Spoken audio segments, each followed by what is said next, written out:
Hello ನಮಸ್ಕಾರ, ವಿಶೇಷ ಕಾರ್ಯಕ್ರಮಕ್ಕೆ ಸ್ವಾಗತ. ನಾನು ಭಾರತಿ ಪೃಥ್ವಿರಾಜ್. ವೀಕ್ಷಕರೇ, ನಿಮಗೆಲ್ಲ ಈ ವಾರದ ಎವಿಕ್ಷನ್ ತುಂಬ ಸರ್ಪ್ರೈಸ್ ಆಗಿದೆ ಅಂತ ಗೊತ್ತು. ಹೌದು, ಬಿಗ್ ಬಾಸ್ನಿಂದ ಕಾಕ್ರೋಚ್ ಸುದಿ ಔಟ್ ಆಗಿದ್ದಾರೆ.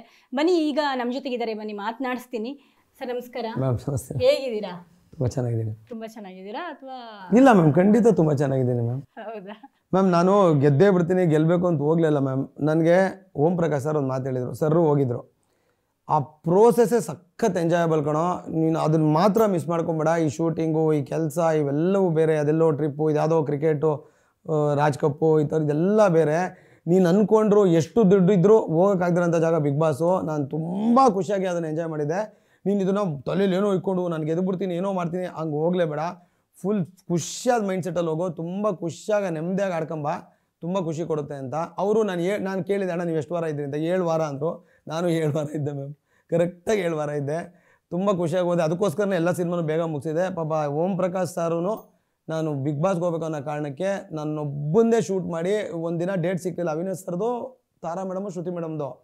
ಆದರೂ ನನ್ನೊಬ್ಬನ ಕ್ಲೋಸ್ ಗೀಸೆಲ್ಲ ತಕ್ಕೊಂಡು ಅವರು ಪಾಪ ಚೀಟ್ ಮಾಡಿಕೊಂಡು ಅದ್ರ ಪ್ರೆಸ್ ಮೀಟು ಮಾಡಿದ್ರು. ಅಷ್ಟು ನನಗೋಸ್ಕರ ಹೆಲ್ಪ್ ಮಾಡಿದರು. ಅದೊಂದನ್ನು ತಲೆಯಲ್ಲಿ ಇಟ್ಕೊಂಡು ಹೋಗಿದೆ ಮ್ಯಾಮ್.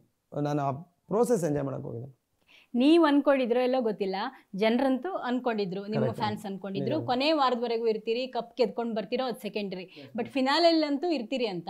ಯಾಕೆ ನಿರೀಕ್ಷೆನ ಸುಳ್ಳು ಮಾಡಿದ್ದು ಮ್ಯಾಮ್? ಇಲ್ಲ, ಅಂದರೆ ನಾನು ಯಾವತ್ತೂ ನಾನು ತುಂಬ ದೊಡ್ಡ ಮಟ್ಟದ ಕೆಲಸ ಮಾಡಿದ್ದೀನಿ, ಫ್ಯಾನ್ಸ್ ಅಂತ ಹೇಳೋದೇ ಇಲ್ಲ. ನನ್ನನ್ನು ಪ್ರೀತಿಸೋ ಒಂದಷ್ಟು ಜನ ಕರೆಕ್ಟು ಮ್ಯಾಮ್, ಎಲ್ಲರಿಗೂ ಅದಿರುತ್ತೆ, ನನ್ನೊಳಗೂ ಅದಿತ್ತು. ಅಂದರೆ ಅದನ್ನು ಗೆದ್ದೇ ಬಿಡ್ತೀನಿ ಅನ್ನೋದು ಇರಲಿಲ್ಲ ಮ್ಯಾಮ್. ಗೆಲ್ಲಬೇಕು ಅನ್ನೋ ಆಸೆ ಯಾರಿಗಿದೆ, ಅದು ಇದ್ದೇ ಇದೆ. ಗೆದ್ದೇ ಬಿಡ್ತೀನಿ ಅಂತ ಹೋಗಿರಲಿಲ್ಲ. ಈಗ ಈ IPL ಎಲ್ಲ ಆದಾಗ, ನಾವು ಬೆಂಗಳೂರವ್ರು ಆದಾಗ ನಾವು RCB ಗೆಲ್ಲೇಬೇಕು, ಅದು ಇದ್ದೇ ಇರುತ್ತೆ. ಅವ್ರೊಳಗೂ ಅದಿರುತ್ತೆ.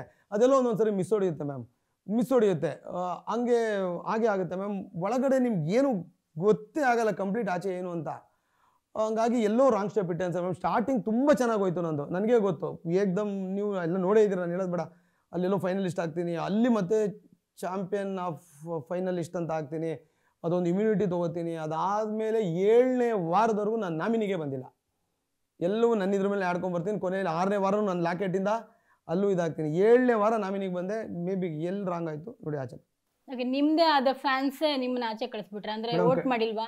ಮೇಡಮ್, ಖಂಡಿತ ಇಲ್ಲ. ದೇವರನ್ನೇ ನನಗೆ ಹೇಳ, ನನ್ನ ಪ್ರೀತಿಸೋ ಅಷ್ಟು ಜನ ನನ್ನ ಒಳಗೆ ಕಳಿಸಿದ್ರು. ಬಿಕಾಸ್ ಅವರು ಪ್ರೀತಿಸಿ ಒಬ್ಬ ಪೇಂಟ್ ಮಾಡ್ತಿದ್ದಿದ್ದು ಹುಡುಗನ ಇಲ್ಲಿವರೆಗೂ ತಂದಿಲ್ಲ ಅಂದಿದ್ರೆ ನಾನು ಬಿಗ್ ಬಾಸ್ ಒಳಗೆ ಇಲ್ಲ. ಬಿಗ್ ಬಾಸ್ ಹೆಂಗೆ ಆಯ್ಕೋತಾರೆ ಮ್ಯಾಮ್, ಏನೋ ಒಂದಷ್ಟು ಹೆಸರು ಆ ಥರದ್ದೆಲ್ಲ ಮಾಡಿರೋದು, ಏನೋ ಒಂದು ಸ್ಪೆಷಲ್ಲು ಅನ್ಸಾಗ. ಸುದಿನ ಸ್ಪೆಷಲ್ಲು ಅನಿಸಿದ್ದೆ ನನ್ನ ಪ್ರೀತಿಸೋ ಎಲ್ಲ ಈ ಕನ್ನಡದ ಜನ ಮ್ಯಾಮ್. ಅವ್ರನ್ನ ನಾನು ಹೆಂಗೆ ಹೇಳೋದು ಮ್ಯಾಮ್? ನಾನು ಒಂದು ಲೈನು ಹೇಳಿದ್ದೆ ಅಲ್ಲಿ, ಯಾರದೇ ಮನೇಲಿ ಯಾರೇ ಕಾಕ್ರೋಚ್ ನೋಡಿದ್ರು ಒಡೆದು ಆಚೆ ಹಾಕು ಅಂತಾರೆ.